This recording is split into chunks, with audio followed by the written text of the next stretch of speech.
Gesù di tutti, è troppo confortevole. No, non è confortevolissimo in realtà. È una cosa molto da Design. Sì, No, io l'ho fregato perché il tamboletto è perfetto.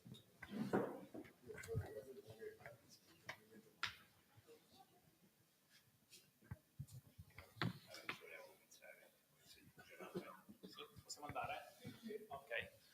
Ok, sì, si sente.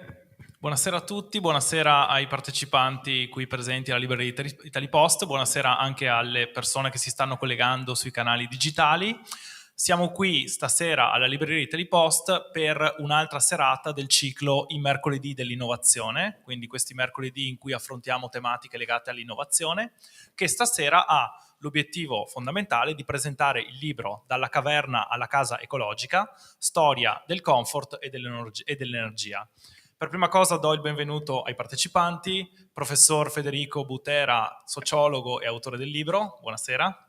Buonasera. Grazie. Non sociologo ma ingegnere. Ingegnere, ok. Dottor Paolo Ghiotti, presidente di ANCE Veneto. Buonasera, benvenuto. Buonasera a voi.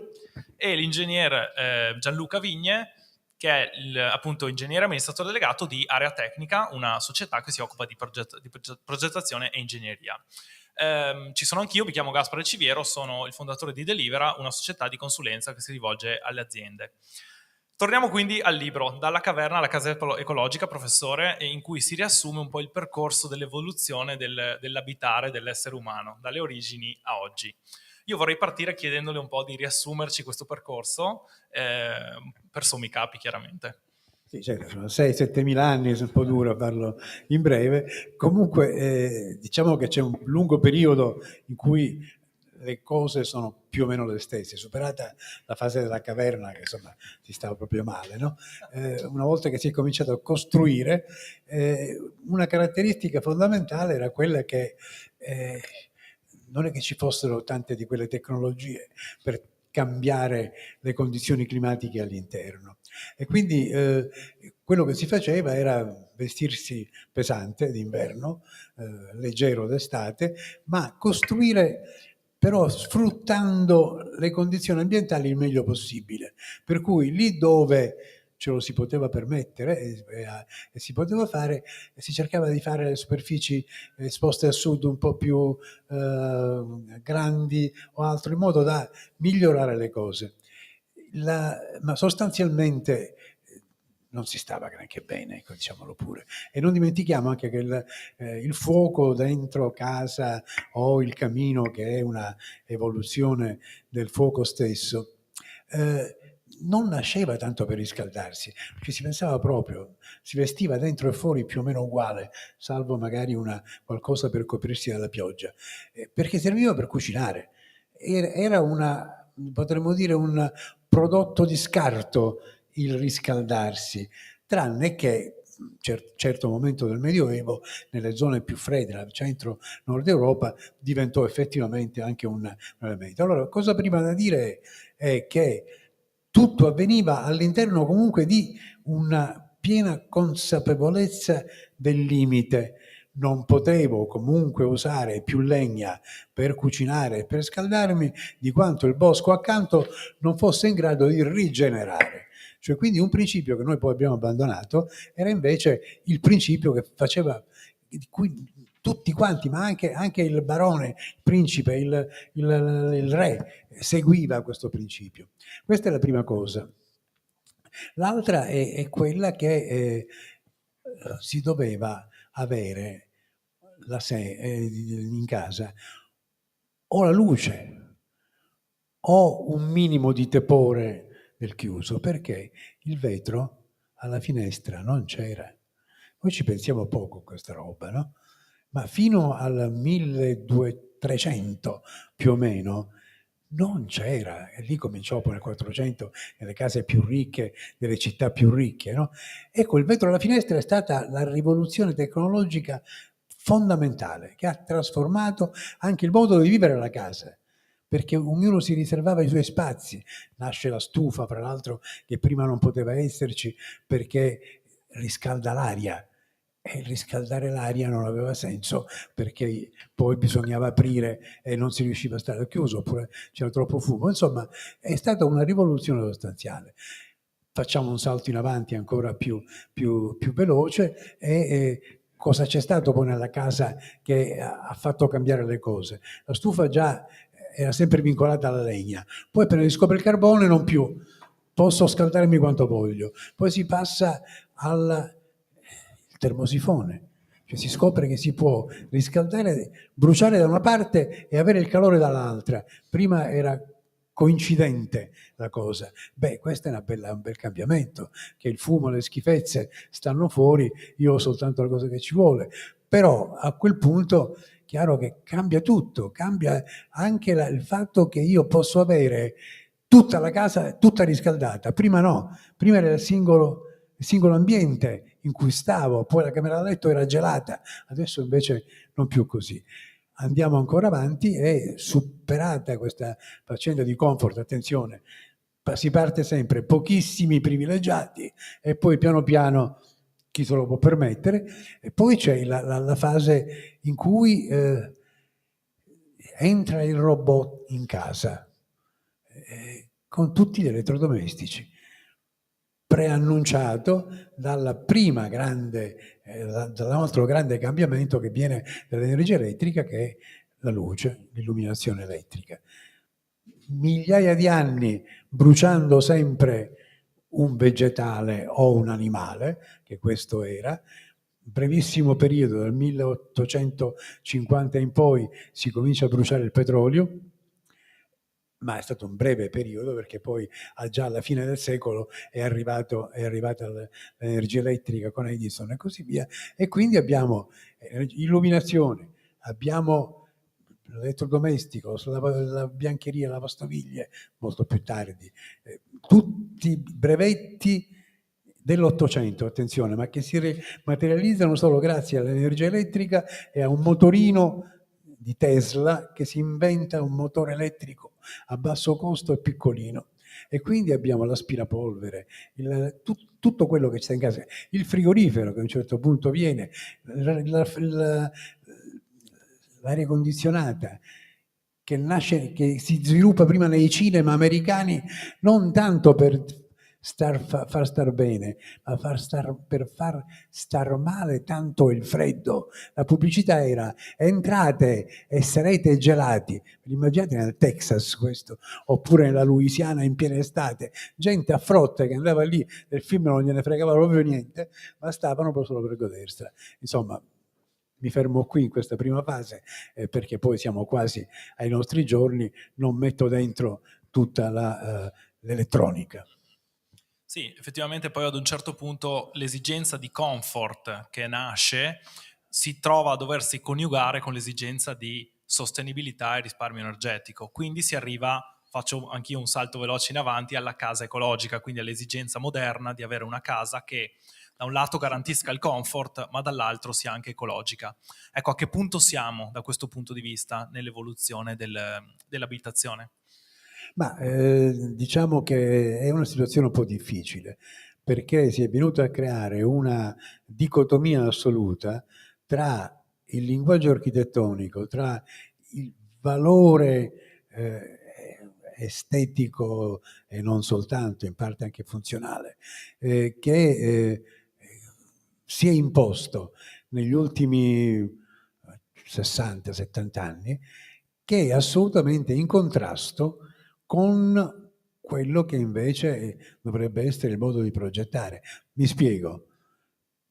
Tutte le bellissime city life fatte di vetro e di acciaio, beh, insomma, di sostenibile non hanno assolutamente niente.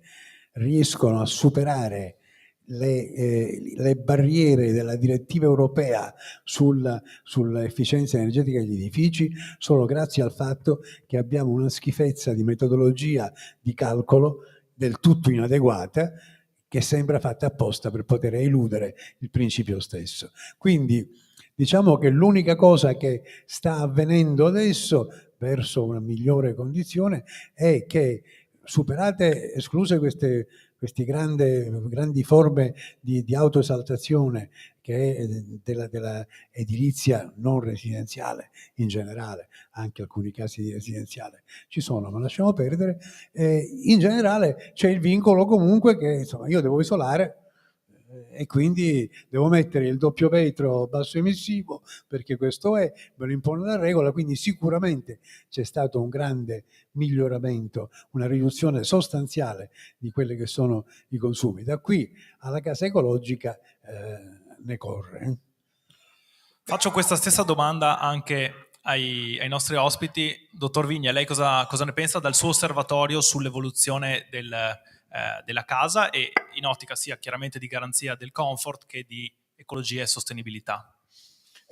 Allora, intanto mi tocca andare d'accordo con il professore, perché se pensiamo che il protocollo di sostenibilità più famoso al mondo e che ha preso più campo, che si chiama LEED, è stato ideato ed è gestito e governato dagli Stati Uniti, capiamo che c'è qualcosa che non funziona.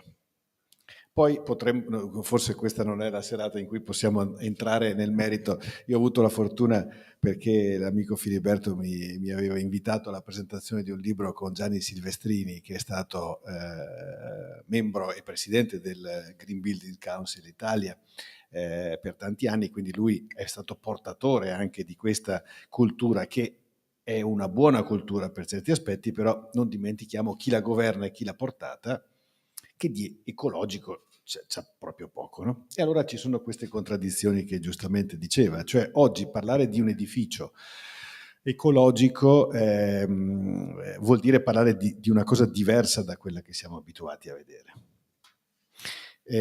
Un edificio ecologico, secondo il mio punto di vista e secondo la mia cultura, è un edificio dove chi risiede dentro, che ci viva o ci lavori, deve stare in equilibrio con se stesso e con l'ambiente circostante.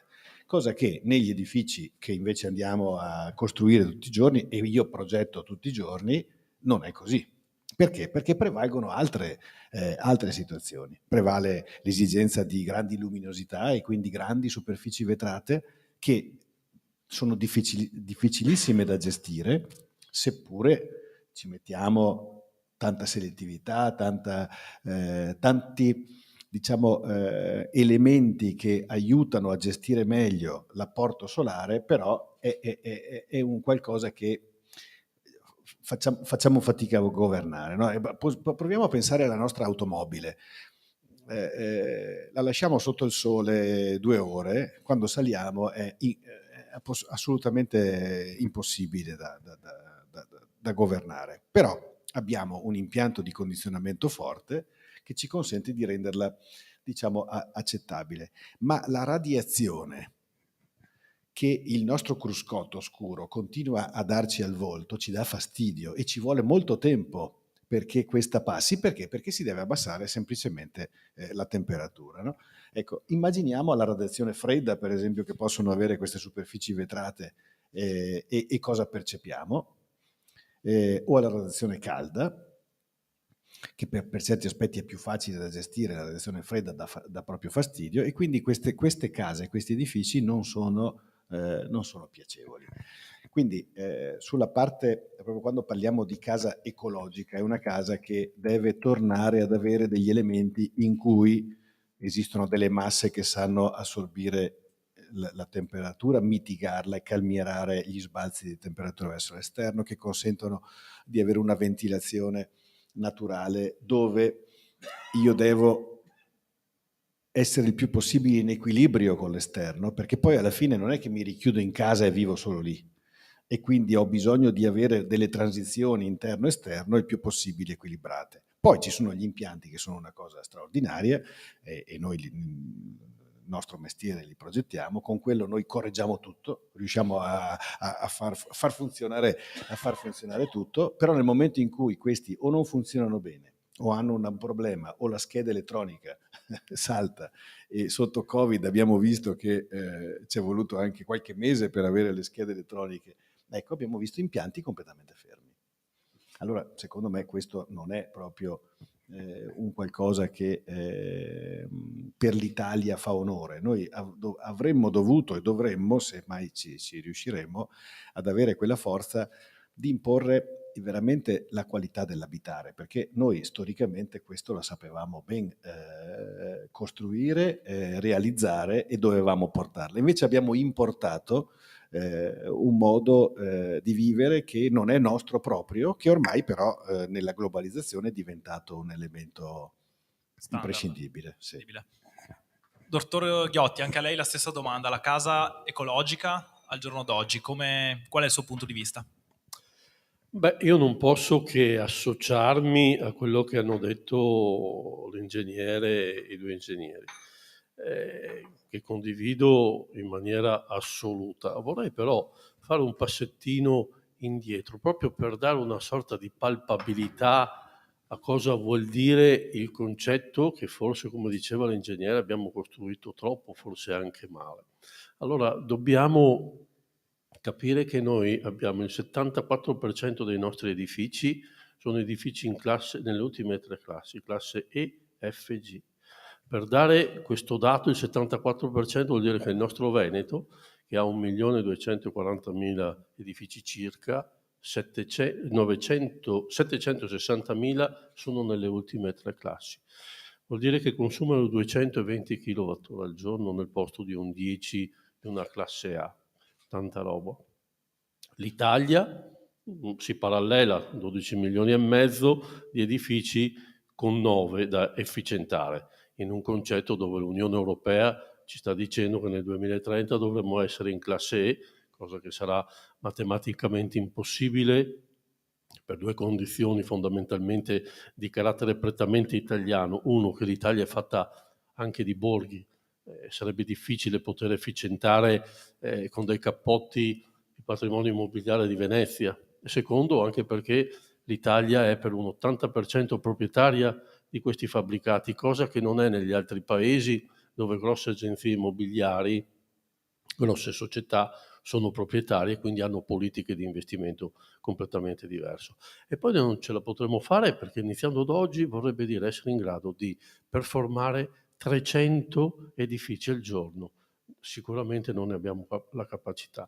Ma al di là di questo sguardo dobbiamo anche capire che queste case emettono il 61% di polveri sottili, il 24% di CO2. Quando parliamo di inquinamento dobbiamo pensare alle nostre case, non dobbiamo pensare alle automobili e ai camion che girano per strada, sono le nostre case che consumano il 40% dell'energia e che producono in termini di riciclabilità, di circolarità, concetto altrettanto importante, il 50% dei materiali provenienti dalla demolizione, una quantità di materiali che noi non siamo neanche in grado di riciclare, in differenza di qualche paese vicino a noi. Basta superare le Alpi, Francia, Germania, Belgio ricicla il 90%, noi riusciamo, pur essendo qua il nord, anche copiabili, perché abbiamo il 58% degli impianti di smaltimento, noi riusciamo a smaltire il 55% di questi impianti. Allora per me futuro vuol dire anche questo concetto, circolarità, la possibilità di poter consumare quello che stiamo producendo, no? E come? Beh, con un'edilizia che deve ovviamente cambiare. Noi abbiamo un'edilizia che anche in virtù del consumo del suolo zero non potrà più continuare per espansione, ma dovrà cambiare con un'edilizia che è per implosione. Demoliamo e ricostruiamo in situ, che a volte costa meno rispetto al restauro. Abbiamo tutte le tecniche, tutte le opportunità, abbiamo la cultura per poterlo fare. Ci vuole un passaggio culturale fondamentalmente anche per fare queste cose e ci vuole coraggio. A me è stato donato il libro del professore che non ho avuto il piacere di leggere, però fermandomi alle prime pagine vorrei leggere una frase che mi è piaciuta molto, cogliendola da Machiavelli il principe, e ve la leggo pari pari perché comunque potrebbe essere un qualcosa che dobbiamo copiare e fare nostro per il futuro. e dabbasi considerare come non è cosa più difficile a trattare, né più dubbia a riuscire, né più pericolosa a maneggiare che farsi capo ad introdurre nuovi ordini. Perché lo introdusse, perché lo introduttore ha per nemici tutti quelli dell'ordine che vecchi fanno bene e t'ha tiepidi difensori tutti quelli che degli ordini nuovi farebbero bene. Allora quando dico che ci vuole cultura e ci vuole coraggio per cambiare, ecco, mi riferisco anche un po' a queste robe qua.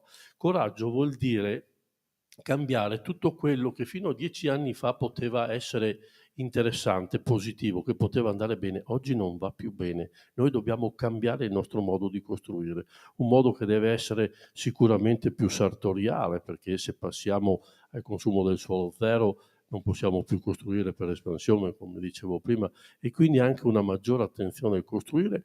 E ecosostenibilità vuol dire anche avere materiali che possano essere compatibili a questo ambiente, no?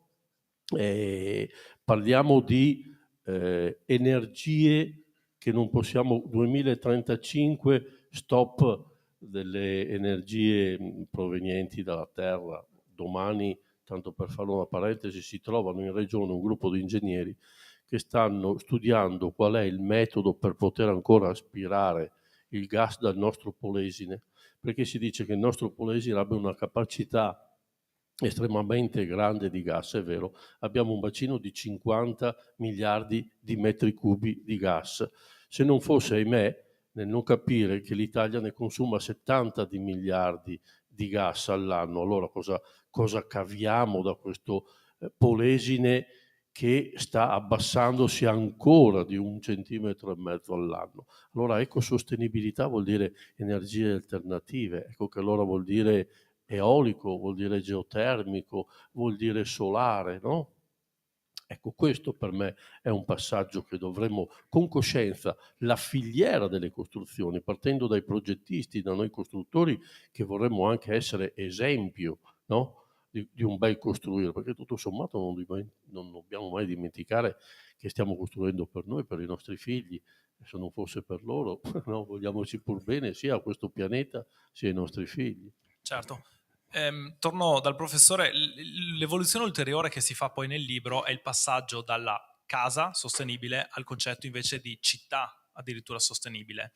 Parto da lei e poi facciamo un giro di tavolo anche su questo. Che cosa significa città sostenibile, come ci si arriva e come si può realizzare questo tipo di idea? Ma intanto perché si passa al concetto di città partendo dalla casa romana, no? Perché in realtà dobbiamo considerare che ormai il 54% della popolazione mondiale vive in centri abitati. La tendenza all'urbanizzazione va crescendo e si arriverà nel 2050, si prevede al 68, quasi 70%. L'Europa comunque è abbondantemente oltre il 70%. Quindi queste case sono le cellule di un organismo più grande che è la città. E beh, è chiaro che se io mi limito a guardare la celluletta senza vedere che relazione ha con tutto il resto dentro cui sta, non ha assolutamente senso. Cioè non posso garantire una reale sostenibilità della cellula se non guardo a come il sangue gli fa arrivare il nutrimento, come c'è il sistema che lo fa togliere quelli che sono i rifiuti e così via continuando. Ecco che quindi bisogna necessariamente passare a questo, anche perché lì non si può non parlare di un discorso un po' più ampio che non sia soltanto quello dell'energia. Guardiamo una cosa, noi abbiamo anche i materiali che non soltanto in senso, cioè perché li vogliamo riciclare, se ne accennava prima, no? Il punto è che questo pochi lo sanno, no? Quando noi consideriamo quella bottiglia o quel bicchiere, c'è stato un processo produttivo. vari passaggi che fanno sì che ognuno di questi passaggi sia stato realizzato con una quota di emissione di gas serra, non c'è niente da fare.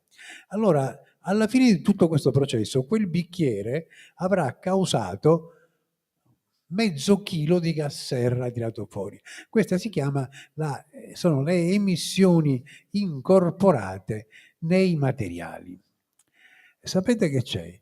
Che più del 50% delle emissioni di gas serra al mondo, quindi stiamo parlando a livello globale, sono causate dalle emissioni incorporate e soltanto poco meno della metà sono per fare funzionare il nostro frigorifero. Cioè pesa di più la costruzione del frigorifero che l'energia elettrica che poi io devo usare per farla. Allora a questo punto, quando vado a fare i restauri e i recuperi, fondamentale andare a riciclare il materiale se posso, ma non basta perché avrò bisogno di mettere dell'altro e in questo altro devo considerare nella scelta quali sono le caratteristiche di contenuto di emissioni nei materiali. E questa è una nuova sfida principalmente per il legislatore, secondo me. Cioè i regolamenti edilizi non possono ignorare questa faccenda, così come ti impongono che devi avere la finestra grande tanto per avere la luce. Dovrebbero anche mettere in piedi una cosa di questo genere. E questo è un elemento assolutamente importante. Poi, e magari poi ne riparliamo più avanti se preferisce, c'è un fatto che l'edificio ha una quantità piuttosto grande di cose che entrano. Cioè l'edificio non vive soltanto del gas per riscaldare e dell'energia elettrica per far andare avanti i suoi elettrodomestici e il wifi semmai, no? No, nell'edificio entrano ogni giorno chili di roba, entra il cibo, entrano le cose che compro ed esce cosa? Dagli scarichi dei bagni esce qualcosa, dagli altri scarichi esce dell'acqua, dai sacchetti della differenziata escono altre cose. E beh, non possiamo prescindere da questa vita dell'edificio. Se ci fermiamo all'energia, non afferriamo, quando parliamo di ecologia, parliamo di cicli metabolici. E magari ne parliamo meglio dopo di questa cosa. Sì, anche perché poi ritorna al concetto di ciclo metabolico anche appunto nella città, quindi non solo nel singolo edificio ma anche nel concetto di città. Concludiamo però il giro di tavolo appunto sul concetto di città sostenibile. Che cosa ne pensate? Che cosa ne pensa lei, ingegner Vigne? Intanto che in una città coesistono abitazioni, ma coesistono anche altre funzioni. Per esempio gli ospedali. Allora, l'ospedale è una macchina che dal punto di vista energetico è sicuramente la più scadente, la più energivora, ma non possiamo ridurre l'assorbimento dell'acceleratore lineare per la radioterapia, perché quella se no non funziona. Non possiamo non garantire una certa sterilità nelle camere bianche o nelle sale operatorie. Allora, anche queste cose non le vogliamo considerare perché anche lì la norma interviene e ti fissa dei parametri e per raggiungere i quali spendiamo tantissimo e ci complichiamo la vita. Però perché tutto è concentrato, come diceva il professore, su un unico elemento, e cioè che è il consumo energetico. In realtà, per esempio, tutta la parte relativa ai reflui, che gestiamo in maniera molto, molto, voglio dire, poco oculata, ecco, e che è affidata a tutte queste reti gestite dalle grandi municipalizzate d'Italia, ecco, trovano dei vulnus, dei buchi molto, molto importanti. Magari le grandi città sono anche abbastanza controllate, ma le città più piccole o diciamo quelli che noi chiamiamo paesi, ma che il Veneto ne è pieno, no? Parlo di comunità da 5.000, 10.000 abitanti, che diventano poi magari momenti turistici anche 3 volte, 4 volte tanto, magari non hanno neanche dei sistemi di depurazione. Allora noi ridiamo quando vediamo o leggiamo libri interessantissimi come quello del professore dove diciamo 2000 anni fa scaricavano, 1000 anni fa scaricavano tutti nella Senna e così, e poi alla fine noi facciamo la stessa identica cosa. A me è capitato di risolvere un problema, dico il peccato senza il peccatore, voglio dire, in una città, paese turistico molto importante del Veneto, che era dotato di semplici vasche ad accumulo, che una volta arrivate il residuo solido arrivato a livello, scaricavano direttamente nel torrente vicino. E tutta la popolazione e anche i residenti sapevano che certe zone non erano frequentabili. Abbiamo risolto la cosa, abbiamo fatto un depuratore importantissimo, finanziato da Comunità Europea, eccetera. E adesso quelle zone sono, non capiscono come mai sono adesso fruibili come le altre, ma era così normale, voglio dire, lì c'era l'accumulo di 40.000 abitanti equivalenti e non era trattato. Ecco, anche queste cose rientrano in un concetto di città, di comunità, che oggi non la troviamo neanche sostenuta dalla normativa. C'è un accenno, per esempio, interessante sulle comunità energetiche. Sempre nell'energia ricadiamo, ma insomma, vabbè, lì c'è un tentativo di mettere in relazione più edifici e fare in modo che nella singola produzione messa a fattor comune si possano livellare quelle che sono un po' i consumi che ognuno ha e che sono legati a periodi del giorno diversi. E quindi questo è sicuramente interessante. Però c'è tutto il resto, perché non viviamo di sola energia. È vero che senza l'illuminazione o il riscaldamento, il condizionamento non staremo bene, però c'è tutto il resto che, diciamo, forse dico per ignoranza, non lo consideriamo, ma una valutazione generale deve essere il primo, no? Cioè, pensiamo adesso anche ai grandi investimenti del PNR, parliamo di grandi infrastrutture, velocizzare la connessione, per fare cosa poi capiamoci, perché voglio dire, dover necessariamente spostarci tutti in pochissimo tempo, bucando 100.000 montagne e spendendo miliardi su miliardi, non lo so se sia proprio la cosa più importante del mondo. Ecco, però non mi sembra che invece ci siano altre tematiche, come anche quella dell'utilizzo razionale dell'acqua. Perché come vediamo adesso il problema è che di acqua ce n'è, piove sostanzialmente tanto come una volta, però piove in modo concentrato, più che distribuito. E quindi vuol dire che dovremmo anche cominciare a pensare che quell'acqua lì in qualche maniera la dobbiamo un po' trattenere per poterla utilizzare poi quando abbiamo bisogno. Ma queste cose costano tanto e vanno pianificate. Certo. Dottor Ghiotti, chiedo anche a lei una riflessione in merito all'evoluzione della città, dal suo punto di vista, dal suo osservatorio, a che punto siamo e come possiamo migliorare nella progettazione di edifici e città sostenibili. Beh, la casa è sicuramente un elemento che complementa quello che è il grande concetto della città, no? E quindi è ovvio che sia un elemento importante che debba avere tutte le attenzioni di cui prima ne chiacchieravamo. Però la città è fatta anche di molte altre cose, no? Quando noi parliamo anche di cementificazione, no? E quindi di stop del consumo del suolo, e noi ahimè in Veneto siamo la regione che per 2 anni di fila ne abbiamo consumato più di tutti a livello nazionale, con un consumo di 928 ettari circa. E dobbiamo pensare che questo consumo del suolo passa anche attraverso a un qualcosa che è indispensabile. Prima si accennava agli ospedali, no?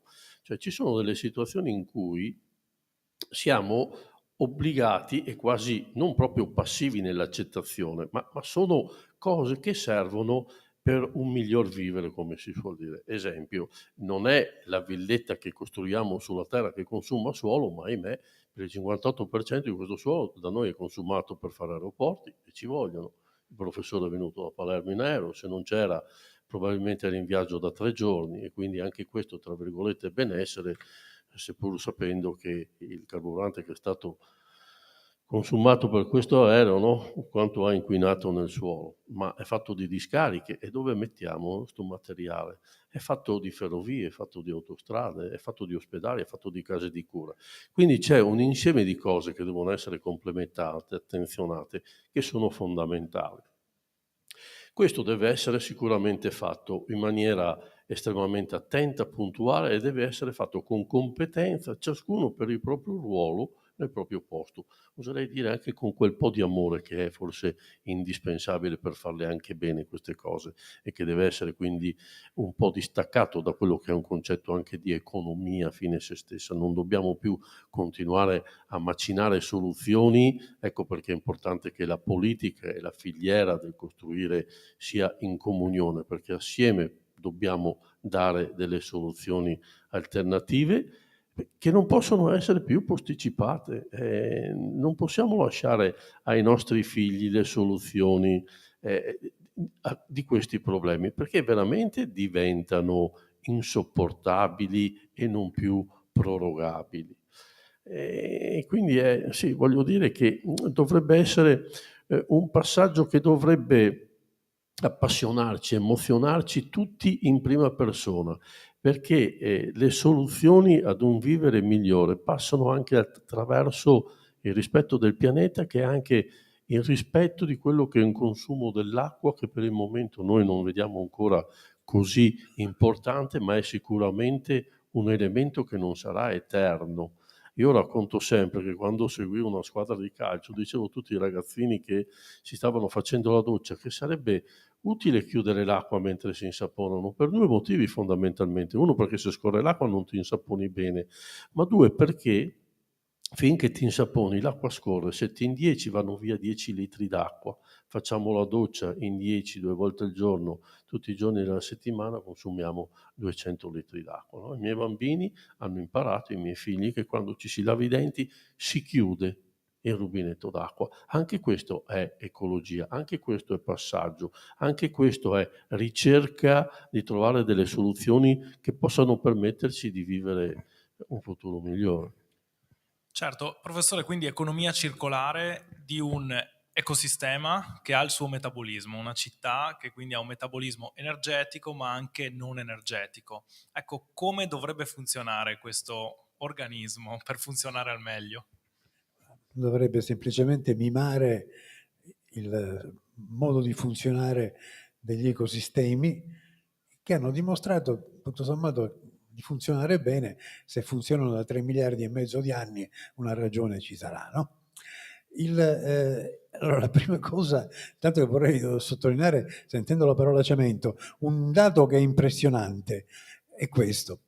Se la produzione di calcestruzzo fosse una nazione, sarebbe la terza più emissiva al mondo, dopo Stati Uniti e Cina, cioè metterebbe l'emissione di CO2 come terzo emettitore al mondo, il che fa pensare che col cemento dobbiamo andarci cauti, molto cauti. Detto questo, il metabolismo urbano, io accennavo a quello dell'edificio, ma è quello della città. Entra materia, materiali vari, oggetti, prodotti, cibo, energia, e deve essere rinnovabile, non deve più essere ovviamente fossile. Entra acqua, escono acqua sporca, acqua reflue, rifiuti, emissioni, e qualcosa dovrebbe uscire ancora. E poi escono, scusate, anche prodotti se c'è una trasformazione. Benissimo, come dovrebbe funzionare nel modo migliore? Bisogna innanzitutto minimizzare l'input a parità di servizio reso. Cosa significa questo? È l'efficienza. Nel caso dell'energia è l'efficienza energetica. Io invece che consumare 100, isolo il mio edificio e consumo 20. Sto peggio? No, sto uguale, forse anzi meglio, e consumo di meno. Come faccio a farlo questo su tutto?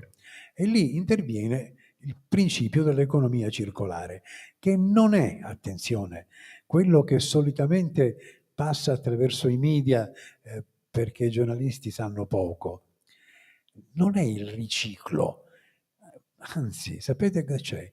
Secondo la definizione dell'Unione Europea dentro il Green Deal, c'è scritto lì dentro che l'economia circolare ha come obiettivo la minimizzazione del rifiuto e pertanto la minimizzazione della quantità di roba che io vado a riciclare. Perché? Perché l'economia circolare implica che i prodotti siano progettati e realizzati in maniera tale da, primo, avere il minimo di emissioni incorporate, secondo, siano durevoli, riusabili, riparabili, rigenerabili e soltanto alla fine di tutto questo siano ovviamente anche riciclabili. E che significa questo? E se io questa giacchetta lo usavo soltanto per un anno perché poi il risvolto è diventato più grande e non era più di moda, me ne compravo un'altra, quindi 3 giacche ogni anno. E no, e se io ne compro una sola che succede? Che la produzione diminuisce. Ai ai ai ai. Ma allora riduisce anche il PIL, però diminuisce anche le emissioni e l'uso dei materiali, diminuisce il PIL. Ma chi l'ha detto? Ma se ci sono quelli che devono ripararlo, che devono riusarlo, si sposta l'attività.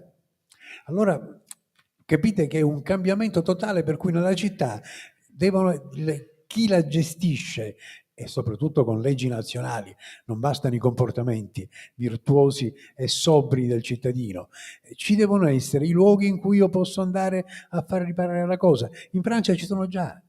In Francia hanno anticipato l'obbligo della riparabilità, il diritto alla riparabilità dei prodotti e ci sono 180 già centri di riparazione garantiti dallo Stato dove se io vado a far riparare mi detraggo dalle tasse la fattura. Non è una sciocchezza. In Francia c'è l'obbligo da qualche mese per tutti i supermercati di avere almeno il 20% della superficie di prodotto sfuso. È vietato per moltissimi prodotti alimentari freschi avvolgerli nella plastica. Capite? Questo significa ridurre. Quindi non c'è soltanto un fatto di efficienza nel funzionamento, bisogna ridurre la quantità di produzione. E questo è il modo principe, che è quello dell'economia circolare, per garantire che possono ridurre le emissioni. E poi c'è un'altra cosa importante. Come faccio a ridurre le emissioni del traffico? Con la città dei 15 minuti che ha fatto la Francia, in realtà l'urbanistica sostenibile parla di 5 minuti. Ma come si faceva prima che ci fosse l'automobile? Io sotto casa avevo tutto, avevo il panificio, avevo il sarto, avevo il riparatore della pentola e così via continuando, perché andavo a piedi. E se io faccio una cosa uguale, cioè riprogrammo i servizi, e c'è la possibilità di farlo a livello comunale, in maniera tale che sotto casa io trovo quasi tutto, e sono scemo che mi prendo la macchina a perdere un quarto d'ora o 20 minuti per trovare un posto, o per spendere un sacco di soldi di parcheggio se c'è. Ed ecco che diminuisce il numero di automobili private. La previsione da qui al 2050, sui piani sia europei, ce n'è anche uno nazionale per la verità, è di una riduzione del parco auto del 60%, cioè il 60% in meno. E allora diminuisce anche la quantità di emissioni incorporate nella fabbricazione delle auto. Capite che è una rivoluzione pazzesca, che però non abbiamo scelto, dobbiamo seguire con l'acqua. Si accennava giustamente al fatto che temiamo la pioggia e poi stiamo al secco. Ma maledizione, riorganizziamoci. Regolamenti edilizi, ancora una volta. Tu devi avere la raccolta dell'acqua piovana, finis, e l'adoperi per innaffiare le piante, per lavare i pavimenti. Poi con le acque reflue, invece che usare il sistema attuale, per fortuna in molti casi si sta già cominciando a fare, si trasforma in biogas e fertilizzante. Questa è la soluzione. Fertilizzante lo riporto nei campi, riportando ai campi i nutrienti che io ho usato e che restituisco attraverso le acque reflue, e dall'altra parte queste acque sono portate a un livello tale da poter essere recuperate non per usi potabili, se proprio non voglio, ma per tanti altri usi, per cui io riduco, mi ritrovo in condizioni migliori, riciclo l'acqua, riciclo i nutrienti, e qui abbiamo ancora una volta la creazione dei cicli. Il metabolismo urbano deve essere questo, ritrasformato in maniera sostanziale. Tra l'altro percepisco così, ingegnerizzare qualcosa che nel passato già avveniva, perché in buona parte fa parte di attività che l'essere umano in origine faceva, no? Quindi è un ritorno anche alle origini. L'obiettivo della serata è chiaramente mettere anche a confronto chi progetta e costruisce con questo tipo di teorie. Facciamo magari qualche esempio concreto di progettazione sostenibile e di costruzione sostenibile. Ingegner Vigne. Allora, alcuni anni fa un'amministrazione pubblica visionaria ci commissionò un edificio che doveva, secondo la loro logica, diventare un edificio guida, perché volevano poi, se avessero avuto la possibilità, ma poi non ebbero continuità politica, ecco, volevano introdurre delle norme, delle regole che sostanzialmente portassero gli edifici a quel livello. Parliamo di circa 12 anni fa, un edificio che era ad energia zero. E costruimmo l'allora un centro scolastico che era il più imponente dal punto di vista dimensionale dell'arco alpino, con queste caratteristiche. Un edificio completamente fatto da materiali biomasse riciclabili, quindi legno e lane vegetali, riscaldato per quel poco che serviva, perché è molto isolato, con un sistema complesso di pompe di calore ad assorbimento che sfruttavano sia il solare che il geotermico, in una logica in cui il sistema intelligente sceglieva la fonte migliore per far funzionare questa pompa di calore. Quindi, voglio dire, il campo geotermico si ricaricava d'estate, si scaricava d'inverno, naturalmente, cioè non si scaricava, si scarica, perché l'edificio esiste. Ecco, una cosa interessante è che l'abbiamo popolato di un sistema intelligente di monitoraggio e di gestione, e abbiamo pubblicato all'interno di questo complesso scolastico i risultati del momento, quindi just in time, dell'impianto, in modo che gli alunni, che è una scuola superiore di secondo grado, potessero apprezzare ogni momento le performance della scuola. Beh, devo dire che ad oggi l'edificio continua ad essere monitorato dall'Università di Padova, che ne fa un po' un vanto, perché le porta ai vari congressi, perché riesce ormai appunto un track record di 12 anni, quindi è interessante. Ma tutti gli studenti che escono sono consapevoli anche dei limiti possibili che un edificio ha, che magari loro non vedono applicato. Ecco, quello è stato sicuramente un elemento interessante, però partiva proprio da il committente, in questo caso un'amministrazione, che in modo, dico, assolutamente visionario, ci ha posto un obiettivo e ci ha obbligato a raggiungerlo, no? Perché altrimenti magari costava meno fare una cosa più semplice. Sì, quindi l'esigenza di avere interessi comuni da parte del committente e poi di chi progetta, e ha, come dire, le competenze per farlo. Esatto. La stessa domanda la faccio anche a lei, dottor Ghiotti, dal suo punto di vista un qualche esempio di progettazione e realizzazione che tenga conto di questi scenari. Allora, è indubbio che la circolarità passi per il concetto per non avere rifiuti non creiamo rifiuti. Ci sta, è comprensibile. Dobbiamo poi calarla in una realtà, in una quotidianità dove, ahimè, questo assolutismo viene meno, no? Allora dobbiamo cercare una sorta di equilibrio, no? Noi in Italia, per esempio, abbiamo tantissimi impianti che non riciclano quello che ne esce dal taglio del marmo. Molto spesso questo viene portato via con dei costi enormi. Talune piccole imprese addirittura lo scartano gettandolo o nei cortili o nelle fognature, cosa che è ancora peggiore.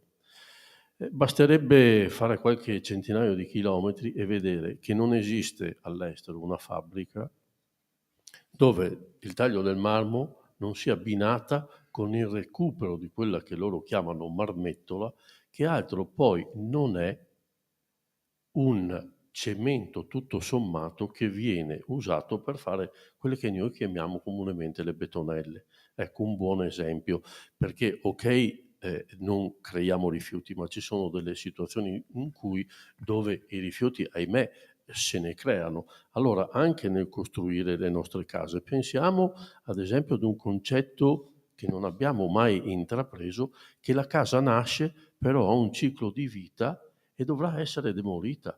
E quindi è un concetto anche di disassemblaggio della casa stessa. Abbiamo degli esempi anche di Expo, dove è stato praticamente smontato ed è stato portato altrove. Questo è un risparmio enorme. E pensiamo anche, perché dobbiamo risolvere anche un problema che è prima di questo, che è prima del fatto di non creare rifiuti, che abbiamo dei rifiuti. Quando dicevo che l'edilizia produce il 40% dei rifiuti totale, mi sto riferendo a numeri che dicono che l'edilizia produce 70 milioni di tonnellate di rifiuti provenienti da demolizioni. Allora, queste demolizioni, e tanto per dare una palpabilità, perché mi sono permesso di fare un conto spannometrico, vuol dire che se queste tonnellate di rifiuti le caricassimo su degli autotreni, faremo una fila. Ho fatto 2 volte il conto perché pensavo di sbagliarmi. È una fila lunga 24.500 chilometri. La nostra Italia è lunga 1.200 chilometri. Quanti ne produciamo? Allora, iniziamo anche a capire come possiamo recuperare. Perché in Germania, per esempio, possono riutilizzare questo materiale riciclato addizionando il calcestruzzo? E in Italia invece solo il 5%. Perché non lo possiamo fare anche noi? No? Allora, questo è un concetto che noi dovremmo anche tentare di perseguire. Abbiamo anche degli esempi che sono estremamente performanti. Noi, lo stadio della Juventus è stato demolito e ricostruito, è stato riciclato 40.000 metri cubi di prodotto. Hanno riutilizzato 5.000 tonnellate di ferro, 2.000 metri quadrati di vetro. Il passante di Mestre, è qua a un quarto d'ora, è stato fatto con un risparmio del 72% di materie vergini, parlo di ghiaia relativamente ai sottofondi. Abbiamo risparmiato 320.000 metri cubi alla produzione di sottofondi, la produzione di una cava media in Italia. No? Concetti che ci dovrebbero... E non è stato fatto con un materiale che molto spesso per trovare una giustificazione diciamo ma non ha capacità portante, è di seconda specie, no, sono solamente scuse perché vorrei ben vedere che se noi non possiamo mica fare i sottofondi per una pista ciclabile con le demolizioni provenienti da molto spesso e da parte nostra e da parte dei progettisti c'è la paura, a volte anche giustificata perché in un sottofondo riciclato a volte si trova anche un qualcosa che non ci dovrebbe essere. Ma abbiamo questi buoni esempi, che sono altri esempi anche che danno buone caratteristiche. Il passante di Mestre è stato definito come un asfalto che ha l'88% in più di vita rispetto agli altri asfalti. Quindi ecco, anche questo è un modo per pensare a quello che è il nostro futuro, insomma. Quindi gli esempi positivi ci sono, si tratta di espanderli a più ampio E, raggio. e poi direi anche che bisognerebbe, come costruttori, che le pubbliche amministrazioni potessero anche dare una sorta di premialità nelle gare che vengono fatte, perché questo potrebbe lusingare perlomeno il costruttore. Perché rispetto vuol anche dire cercare di utilizzare materiali del posto, evitando quindi che determinati materiali facciano tantissimi chilometri, perché anche questo è inquinamento, e pensare di poter riutilizzare quello che hai.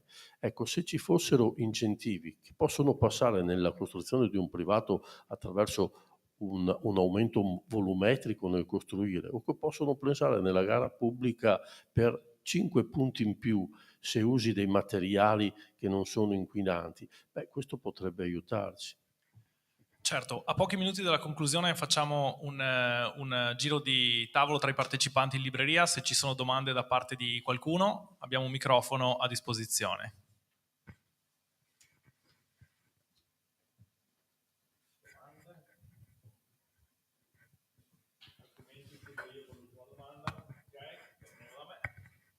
Allora, professore, io ho l'ultima domanda, che è quella legata al paradigma delle 5E, che c'è in conclusione del suo libro. Le 5E, le ricordo io, sono etica, estetica, economia, ecologia, energia.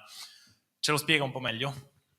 Sì, direi che è un po' la sintesi di tutto il discorso della sostenibilità alla fine, no? La sostenibilità non è un fatto tecnologico o tecnico, non lo è soltanto, certo.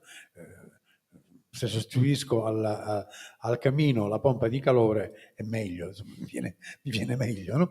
Il punto è che però, come riportandomi un po' alle cose che dicevo prima sulla faccenda della città sostenibile, quando parlavo di tenere la giacca più a lungo di quanto non faccia normalmente, ha una implicazione di carattere comportamentale, di modo d'uso, culturale, cioè io devo uscire dalla logica che se non cambio la maglietta come fanno tutti quelli intorno a me e tengo la stessa, non sono un disgraziato che va guardato dall'alto in basso, ma il fatto che io sia sobrio, lì dove la parola sobrietà non significa sofferenza, rinuncia, o meglio, rinuncia sì, ma sapete a cosa?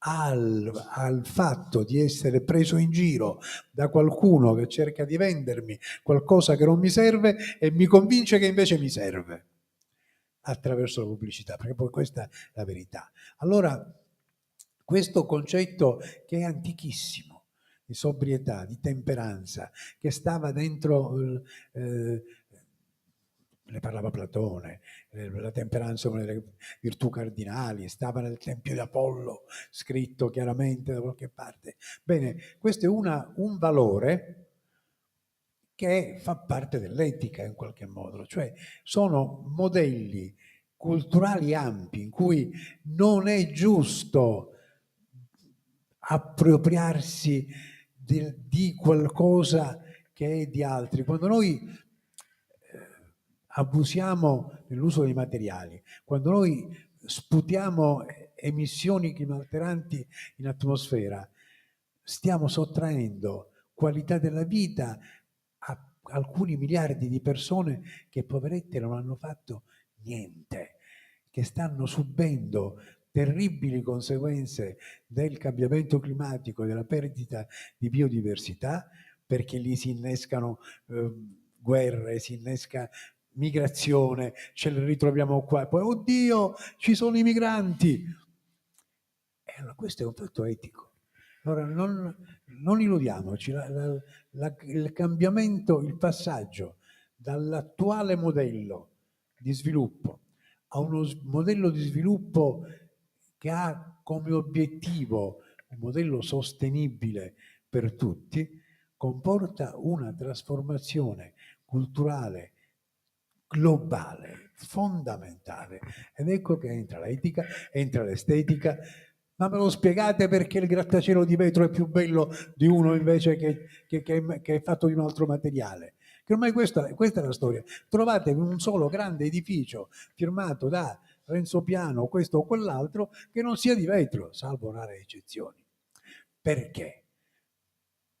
L'architettura di oggi non è riuscita ancora a esprimere un linguaggio che sia coerente con la sostenibilità. Quindi c'è un'estetica che va pure cambiata. E poi le altre non mi ricordo quali erano, ma comunque energia c'è, naturalmente. Beh, direi che le abbiamo toccate tutte: etica, estetica, economia, ecologia, Economia, dell'energia. economia. L'ecologia l'abbiamo già vista che è dentro è questo modello di capacità di rigenerare sempre, perché in natura il rifiuto non esiste, si rigenera, si sa che questo c'è e questo devo adoperare. Per quanto riguarda l'economia, ma l'economia ormai lo dicono tutti, tranne che i politici e gli economisti che sono al soldo dei politici. Il PIL è, avrebbe detto Villaggio, una boiata pazzesca, cioè nel senso che non ha senso, cioè se io esco da qui e mi investono il PIL aumenta, ma scherziamo, ha mai senso? Il fatto che se ci sono più malati, ci sono più ospedali, più medici e il PIL aumenta. E questo è benessere. Cioè il benessere si misura in un'altra maniera e c'è un indice che è obbligatorio in Italia, ma se ne fregano tutti, si chiama BES ed è benessere equo e sostenibile. 12 parametri di cui uno è il PIL e gli altri 11 sono quelli veri che caratterizzano il benessere di una popolazione.